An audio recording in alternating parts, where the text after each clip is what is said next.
enfraquecer. E daí eu preparei uma outra mensagem.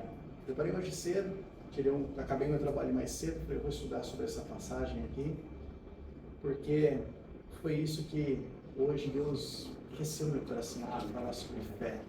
Amém, glória a Deus. Nós somos cristãos e todo mundo aqui vai para a igreja e a gente é acostumado com alguns jargões, né? Quando acontece alguma coisa ruim com alguém que é crente, a gente fala, não, Deus sabe todas as coisas, né? Tudo acontece para o bem daqueles que amam a Deus. Tem outros jargões que a gente... Alguém lembra de algum outro jargão que a gente usa? Tem jargão? Vocês lembram de algum jargão? Confia nele, tudo fará. Confia nele, tudo fará. É bom que existam esses jargões, né? Tem tanta palavra ruim pra gente, é bom que a gente tenha. Mas acontece, às vezes a gente começa a falar, repetir tantas vezes aí, mas acaba meio perdendo o significado, né? A gente começa a falar, repete. Deus está no controle. Deus está no controle. Essa aí é Eu tenho uma camisetinha de Jesus Cristo jogando videogame, embaixo de Deus está no controle. Essa era boa. Deus está no controle. A gente tem alguns jargões que às vezes perde significado. E eu acordei hoje pensando no o justo viverá pela fé. Sempre quando acontece alguma coisa com a gente também, sempre naquele momento, estamos passando por uma luta, irmão, confia que o justo viverá pela fé. E a gente aquela palavra de incentivo, aquela palavra de ânimo, né? E eu quis estudar um pouco sobre o justo viverá pela fé. O que essa palavra significa realmente para a gente, como cristão? O que Deus quis dizer? Porque, não sei se todos sabem, essa frase, o justo viverá pela fé, é uma frase que saiu da boca de Deus. Não foi alguém que escreveu. O justo viverá pela fé tem um significado tão grande, que ela é repetida 4 vezes na Bíblia. Ela aparece uma vez no Antigo Testamento e 3 vezes no Novo Testamento. 2 vezes Paulo repete e uma vez, a gente não sabe quem é que repetiu, mas eu vou falar um pouco sobre isso daí. Eu queria convidar vocês a abrir o primeiro texto, Hebreus capítulo 10. Que foi, na verdade, o último texto onde apareceu essa sentença, justo viverá pela fé.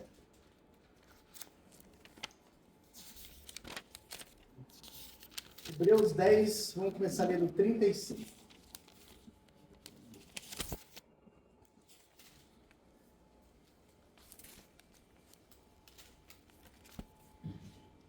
Todo mundo achou? Portanto, não abra mão da sua firme confiança.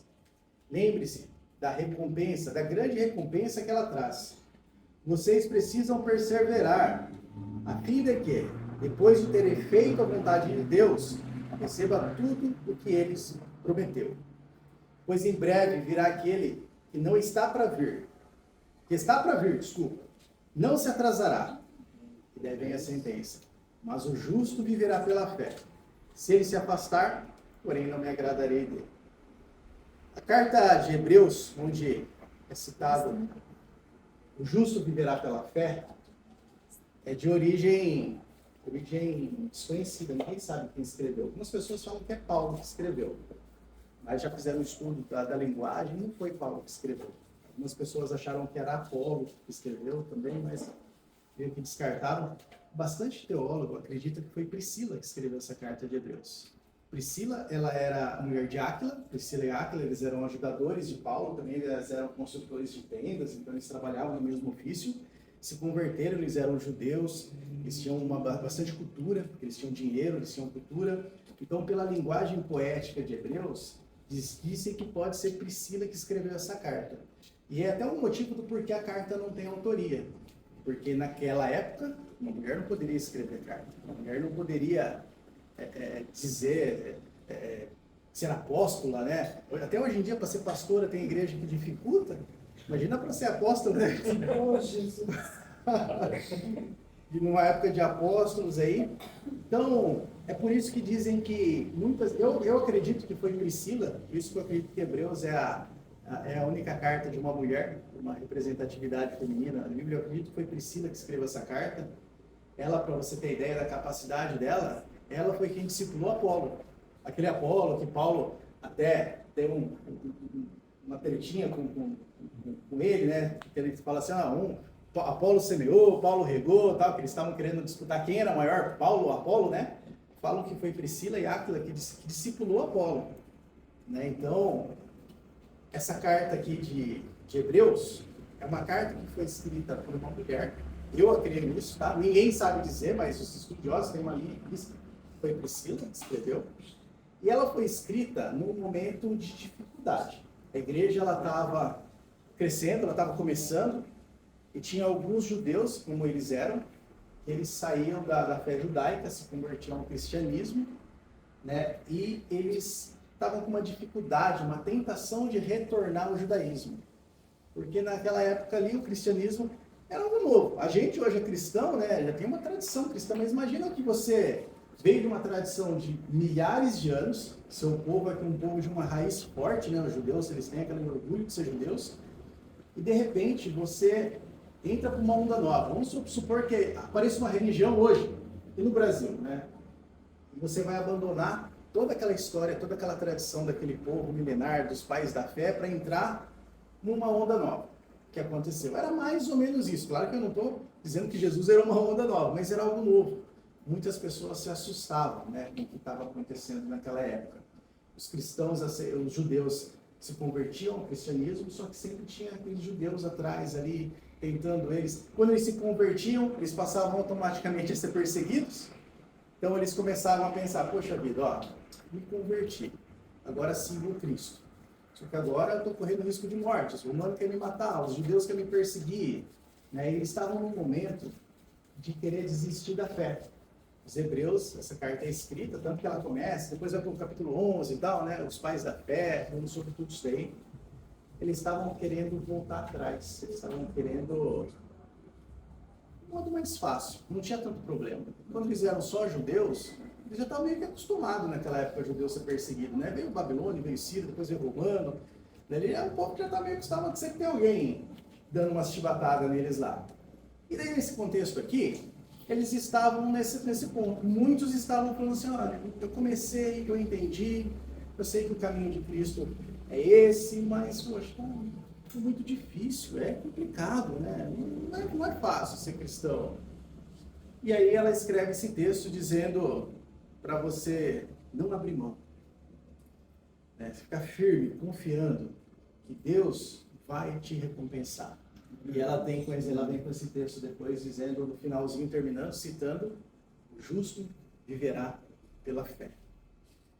Porque a pessoa que vai crer em Cristo, a pessoa que vai embarcar nessa onda, né, que a gente pode chamar assim naquela época, nessa onda que veio crescendo, se tornou hoje a maior religião do mundo, a pessoa que embarcou nisso, ela precisava ter fé. Porque não tinha nada favorável. Como eu disse, era os judeus contra, né, a família, muitas vezes, a pessoa se convertia, ela era de uma família judaica, ela tinha famílias familiares que não se convertiam, então a família, muitas vezes, excluía ela, se tornava bandido, né, porque o governo começava a perseguir, Roma começava a perseguir, e aí vinha a questão da vontade de desistir. Eu me peguei já várias vezes, principalmente quando eu me converti, muitas vezes eu era adolescente querendo desistir. Porque parece que a gente não vê tanto benefício, né, pastor? Mas quando você vê, tem até gente, uma pessoa uma vez falou para mim, falou assim, parece que quando eu não era crente as coisas eram mais fáceis, né? Eu trabalhava melhor, eu me relacionava melhor, eu tinha mais amigos, eu tinha mais conhecidos, as pessoas, eu podia sair, podia fazer o que eu quisesse. E as pessoas, elas se frustram porque realmente não se vê benefício de ser cristão. Não é físico o benefício, não é visível. Muitas vezes você vai ser taxado de louco, né? Hoje em dia a mídia taxa isso. Crente, se você falou que você é crente, você já é fundamentalista, você é quase um islâmico, né? Daqui a pouco vão achar que a gente está explodindo bomba. Porque você falou que você é crente, você é doido, você tem algumas coisas que não existem. E o mundo está nisso, o mundo está sempre tentando fazer a gente voltar à nossa velha origem. Esse foi um dos momentos em que apareceu esse texto. Depois tem outro, lá em Gálatas. Gálatas 3.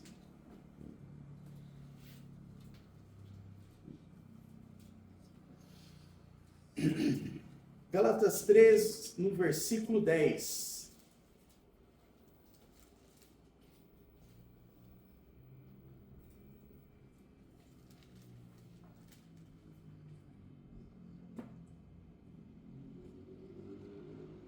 Todo mundo achou? Vou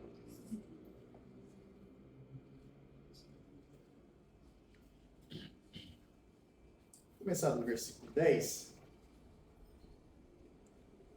Contudo, os que confiam na lei para serem declarados justos estão sob maldição. Pois as Escrituras dizem: maldito quem não se mantiver obediente a tudo que está escrito no livro da lei. E é evidente, portanto, que ninguém pode ser declarado justo diante de Deus pela lei. Pois as Escrituras dizem: o justo viverá pela fé. Isso aqui também é uma citação: o justo viverá pela fé. Gálatas também, agora foi Paulo que escreveu, Paulo todo mundo conhece, dispensa apresentações, né? Paulo escreve essa carta a Gálatas. Por que ele escreve o justo viverá pela lei? Para vocês entenderem onde que eu quero chegar, tá? O justo viverá pela fé deve ser uma regra para todas as situações, né? Não só um jargão. Acho que ele virou jargão por conta disso, porque a gente aplica quase a tudo. Tem que ser, mas a gente tem que ter em mente o porquê que o justo vive pela fé. Gálatas, a igreja da Galácia estava sofrendo ali umas heresias, né? Estava tendo ali um povo que também na mesma situação, né? A igreja nesse começo era formada por judeus e por gentios, né? Os que não eram judeus se convertiam. E nessa mistura, nesse balaio de gato aí, tinha muita gente que era influente, queria falar, tal, né? E começou a se surgir muita doutrina estranha no meio da comunidade, né? Então, você tem que circuncidar, né? Você tem que fazer isso, não pode comer tal coisa. E Gálatas é o livro da liberdade. Gálatas é um livro que, tem até um livro que eu gosto muito, chama Gálatas para Você, do Timothy Keller, que ele mostra Gálatas como sendo o livro da liberdade em Cristo, mostrando que todas as coisas da lei não fazem mais sentido. Até tanto que no texto aqui ele diz: se você quer viver pela lei, se você quer viver pela regra, você só vai se condenar. Porque no texto da própria lei está escrito, né, maldito aquele que não cumpre a lei. E ninguém consegue cumprir a lei. E daí ele vem dizendo: olha, você não vive mais pela lei, você vive pela fé. O justo vive pela fé, e não pela lei. Ele queria demonstrar que muitas vezes o povo estava seguindo o vento. Sabe, era desnecessário. Por que você vai ficar guardando dia? Por que você vai ficar guardando alimento? Por que você vai ficar circuncidando? Não tem mais necessidade. Cristo libertou de tudo isso aí. A lei não era para ser cumprida, porque ninguém conseguiria cumprir. A lei era só para esfregar na cara do homem o quão inútil o homem era. Deus fez a lei não para ser cumprida. Ele sabia que ninguém ia cumprir, né, pastor? Não tinha ninguém que poderia cumprir. Ele fez a lei para mostrar para o homem: ó, está vendo como vocês são pequenos? Tem 300 regras aqui, vocês não conseguem cumprir nem isso. Como vocês querem ser fiéis? Né?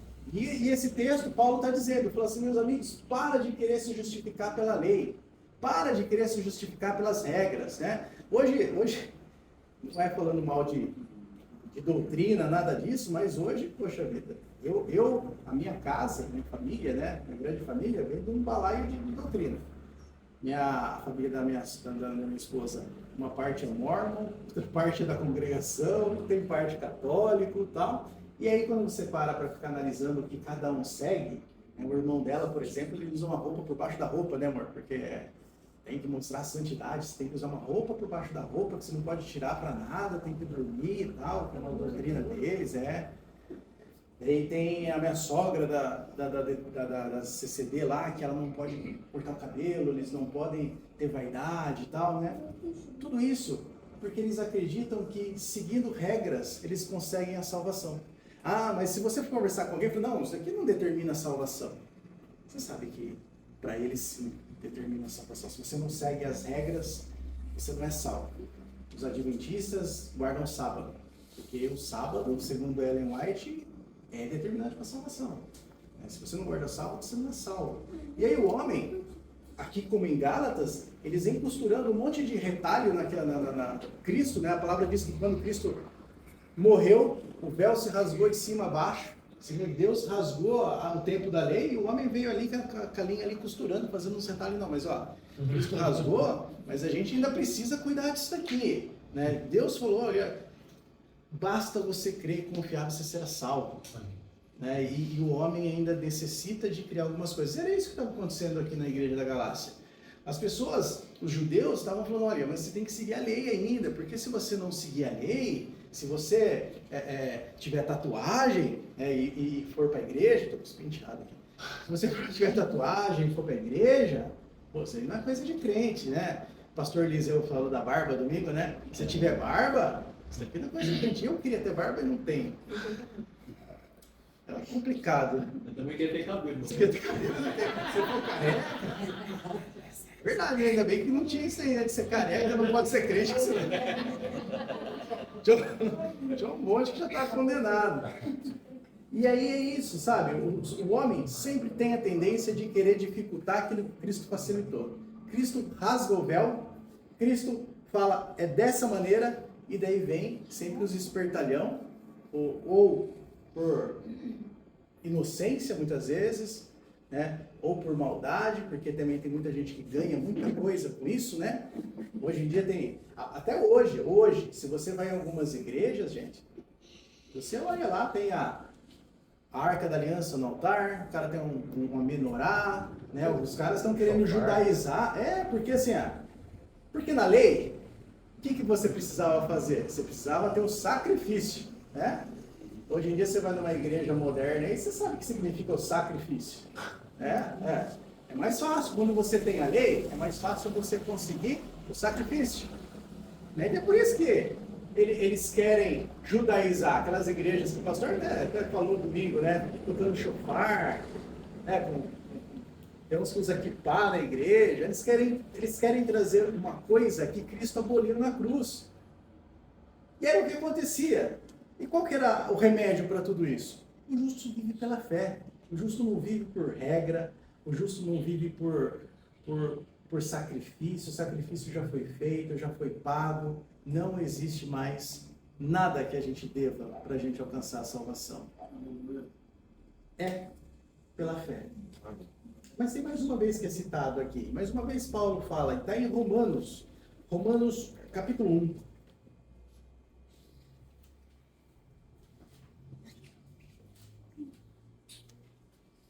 Romanos capítulo 1.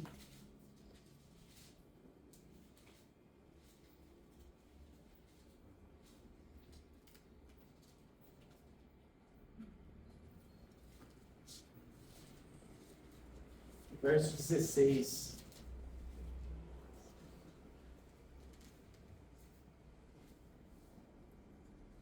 Pois eu não me envergonho das boas novas a respeito de Cristo, que são o poder de Deus em ação para salvar todos os que creem, primeiro os judeus e também os gentios.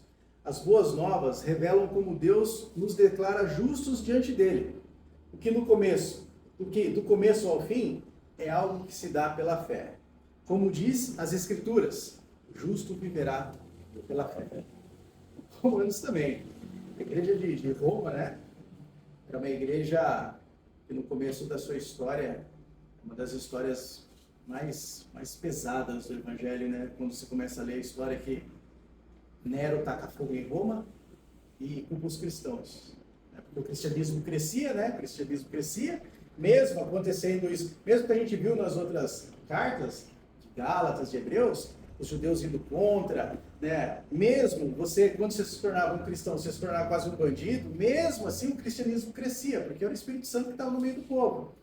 Só que o que acontece? Nero, vendo que não conseguia controlar, falou, vamos matar esse povo aí, taca fogo em Roma, e ele culpa quem? Os cristãos. Foram os cristãos que tacaram fogo aqui em Roma. Eles são rebeldes, né? E daí o que ele faz? Ele começa uma perseguição. E conta a história que as noites de Roma eram iluminadas com os corpos dos cristãos que eram presos em chamas. Ele pendurava nos postes, assim que você via tudo iluminado com um cristão pegando fogo.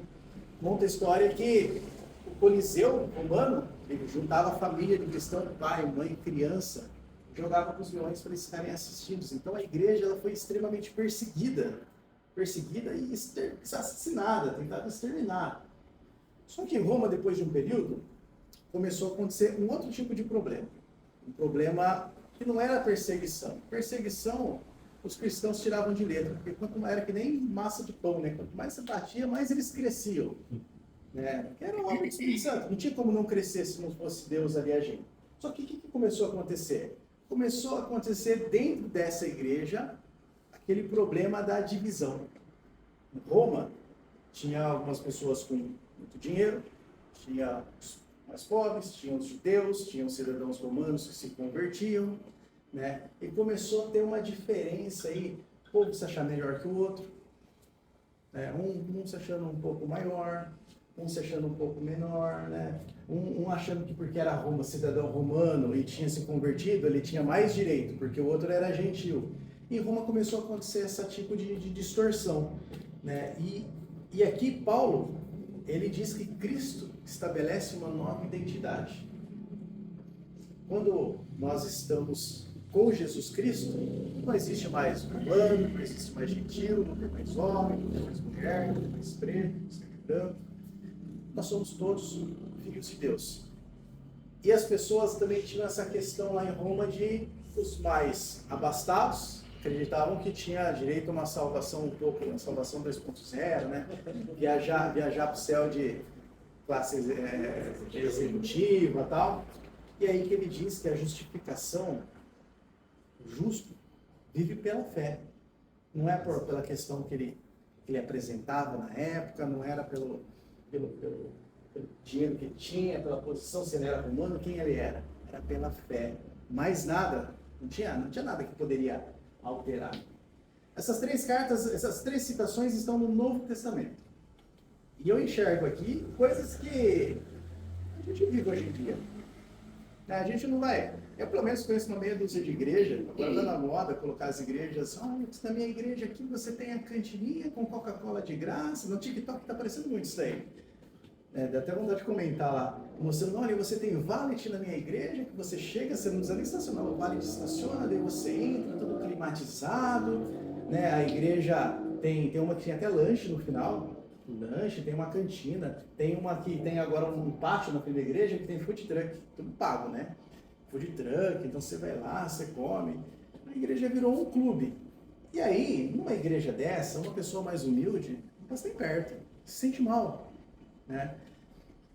Existe uma certa divisão entre os cristãos, os que acham que por ter um estudo maior, é mais inteligente do que aquele que tem um estudo, às vezes não conseguiu terminar os estudos e tal, e para Cristo isso tudo não tem a mínima diferença. Eu já vi muita gente que não sabe ler. A Bíblia tem uma vida de mais santidade do que o teólogo. Um professor meu que disse que grande parte dos teólogos que a gente estuda hoje, que a gente está estudando o que eles escreveram, está tudo no inferno. Eles eram tão inteligentes, está tudo no inferno e a gente está estudando o que eles ensinou a gente, né? Tem que prestar atenção quem vocês estão estudando, porque grande parte desses caras, eles eram maravilhosos para escrever livros de teologia, mas eram péssimos para ser ser humano, para ser amoroso, para ser caridoso. Então o cristianismo não está baseado nisso. O justo vive pela fé, não vive pelo que ele consegue, pelo que ele conquista. E eu queria convidar vocês a ir no texto original, onde pela primeira vez Deus disse essa frase para a gente: o justo viverá pela fé. Abacuque.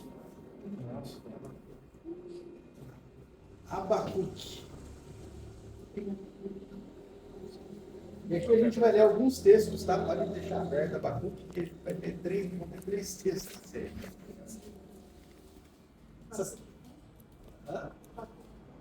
Abacuque 1. Só tem 3 só. Abacuque 1. Semana passada, eu gravei um devocional sobre Abacuque. Eu vim ler aqui e parecia que a gente estava ligando o telejornal. Parecia que a gente tinha aberto o jornal, lido o jornal, a reclamação. Abacuque é um profeta, chama de profeta menor, né? Não é porque ele é pequeno, pode ser que ele fosse pequeno também, mas é porque ele escreveu menos coisas. E Abacuque, ele vivia numa época que o reino de Judá era um reino terrível. Era um Brasil piorado, sabe? Era triste a situação. E Abacuque foi reclamar para Deus da situação dele. Abacuque, ele escreve assim, ó, capítulo 1, no verso 2. Até quando, Senhor? Eu terei que pedir socorro. Tu, porém, não me ouves. Eu clamo. Há violência por toda parte. E tu não vens me salvar. Eu terei que ver essas maldades para sempre. Por que eu preciso assistir tanta opressão? Para qualquer lugar que eu olho, eu vejo destruição e violência. Eu estou cercado de pessoas que discutem e brigam o tempo todo. A lei está amortecida. Já não se faz justiça nos tribunais. Os perversos são mais numerosos que os justos. E com isso, a justiça é corrompida. Isso eu falei que parece um telejornal, porque, poxa, a gente olha hoje, né, a justiça, vamos falar de justiça no Brasil, não existe, né? O STF que diga. Eles determinam quem é o inocente, quem é o culpado, mesmo não sendo. A gente vê maldade, discussão. Quando começa essa época de política, então, já está chegando nesse ano, tem até uma gastura já de ter que ver gente da minha família, no grupo lá, do meu grupo da família, no grupo da minha família, já começa a chegar videozinho, né? Videozinho de política. Política. É os cristãos que você fala, não, já falei toda hora. Para, velho, nosso reino não é aqui. Para de mandar vídeo de política. É um empenho em política. E se fosse para o cristianismo, esse cara, ele ia ser um grande homem de Deus, mas não é político. E aí, o que acontece? Abacuque reclama para Deus. E Deus responde a Abacuque. O profeta responde. Ou Deus responde o profeta. Abacuque reclama que está ruim. E Deus fala, tá ruim? Então eu vou punir eles, vou mandar os babilônicos, que é um povo cruel, um povo assassino. E ele vai assassinar muita gente, ele vai aprisionar, vai judiar de vocês. E Abacuque, né? Abacuque está no meio, Abacuque mora lá no meio desse povo. Abacuque sabe que a resposta de Deus é, vocês serão presos. Esse povo que você vive no meio, que você está reclamando, você faz parte dele também. Você será preso com esse povo, vocês vão sofrer. Deus manda a sentença, fala, esse povo é ruim. Estou sabendo que esse povo é ruim. Você acha que eu não estou fazendo nada? Mas eu estou mandando, estou preparando os babilônicos, vamos escravizar vocês, vamos judiar vocês. Só que Deus fala mais uma coisa, tem uma segunda resposta a Abacuque. E daí Deus diz isso daqui, ó. Então o Senhor, no verso 2. Então o Senhor me disse, escreva a minha resposta em tábuas, para que se possa ler depressa e com clareza. É uma coisa que Deus queria que deixasse escrito para o povo. Olha, escreva. Essa é a visão do futuro. Descreve o fim, e tudo se cumprirá. Se parecer que vai demorar a vir, espere com paciência, pois certamente acontecerá e não se atrasará. Olhe para os arrogantes, olhe para os perversos, que em si mesmos confiam. O justo, porém, viverá pela fé. Foi a primeira vez na palavra que aparece essa sentença, o justo viverá pela fé. E foi Deus dizendo. E ele disse, olha, escreva.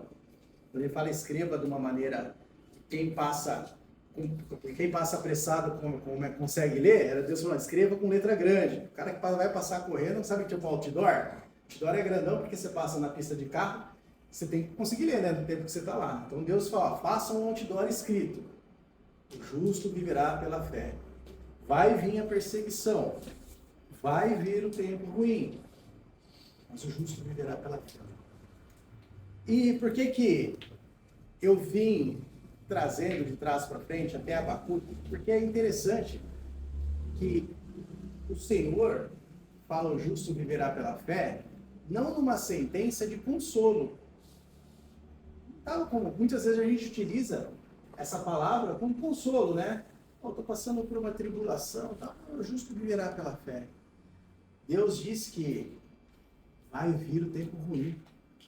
Só vai sobrar aquele que tiver fé. Sabe, Deus vai falar assim, olha, tá ruim? Você está achando que tá ruim? Vai piorar. Vai piorar. Só vai ser justo aquele que viver pela fé. Então, até para finalizar o texto aqui, Abacuque entende o que Deus diz para ele. Deus diz, olha, não vai aliviar, vai ficar pior. Só que quem tiver fé, vai viver. E daí Abacuque no 3:17 faz emite aquelas palavras, né, que são canções, que são lindas, né? Ainda que a figueira não floresça, que não haja frutos na videira, ainda que a colheita de azeitonas não dê nada e seus campos fiquem vazios e improdutivos, ainda que os rebanhos morram nos campos e os currais fiquem vazios, mesmo assim me alegrarei no Senhor e exultarei o Deus da minha salvação. Glória a Deus. Abacuque entende, ele entende que o justo viver pela fé é ele viver não pelo que ele vê, é ele viver pela confiança que ele tem. Justo, já que a gente diz tanto essa palavra, não é alguém que segue a lei, não é alguém que é retinho, até porque a lei não existe mais. O justo que vive pela fé, justo é aquela pessoa que crê em Jesus Cristo. O justo é aquela pessoa que aceita que Jesus Cristo morreu pelos nossos pecados. Esse é o justo. Porque a lei só servia para isso, para mostrar que de nenhuma maneira a gente pode ser justo. A gente não pode ser justo de nenhuma maneira. Nós somos justificados pelo sacrifício de Jesus. Então, o justo é aquele que aceita o sacrifício de Jesus como pagamento pelos nossos pecados. E quando a gente aceita esse sacrifício, a gente também aceita um compromisso, que é viver segundo Jesus nos ensinou. É perseguir. O justo é aquele que persegue o modo de viver que Jesus nos ensinou. E é muito fácil, né, a gente dizer assim, mas você vê que direto, agora nem tanto, mas eu acompanhava tempo atrás um monte de igreja que fazia aqueles eventos e você via lá músicas emocionais e 400 pessoas aceitavam Jesus numa pancada só, 1000 pessoas aceitavam Jesus numa pancada só. É muito legal, muito legal. Mas o aceitar Jesus é mais do que um momento de emoção, você erguer a mão e falar, eu quero. É você dizer, ele morreu por mim. A minha dívida foi paga por ele. E como compromisso com isso, ele me comprou. Foi pago pelo sangue de Jesus. E como agora eu sou propriedade dele. E como propriedade dele, eu devo fazer o que ele quer. A gente se torna escravo de Cristo pelo sacrifício que ele fez. Como Paulo falava que era escravo de Cristo. Cristo ali não é uma graça barata. A graça é de graça, mas ela não é barata. Cristo com o sacrifício, quando a gente aceita Jesus Cristo, a gente aceita Jesus Cristo como o nosso Senhor. E como Senhor, ele determina, fala, olha, viva dessa maneira. Então, o justo que vive pela fé é aquele que vive segundo a vontade de Cristo. E viver pela fé é justamente isso.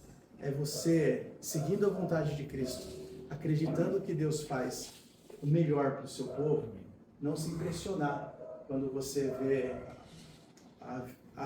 a figueira não florescer, quando você vê tudo muito ruim do seu lado. Quando você vê, muitas vezes, como foi utilizado no Novo Testamento, a igreja que a gente frequenta, a comunidade que a gente está, tendo algumas divisões. Quando a gente vê para fora a igreja no Brasil, né, tantas heresias. Quando a gente vê a pressão que é para a gente continuar na fé, todo momento vem alguém querendo fazer a gente desistir. A fé é isso, é você não desistir diante dessas pressões. Deus, ele falou com Abacuque, e eu entendo que ele fala conosco, falou com as igrejas da Galácia, de Romanos, aos Hebreus, e ele fala conosco que o justo vive pela fé. E a nossa fé está alicerçada onde? Nós somos justos? Nós somos justificados? Ou a gente é aquela pessoa que, não sei, está sentindo a pressão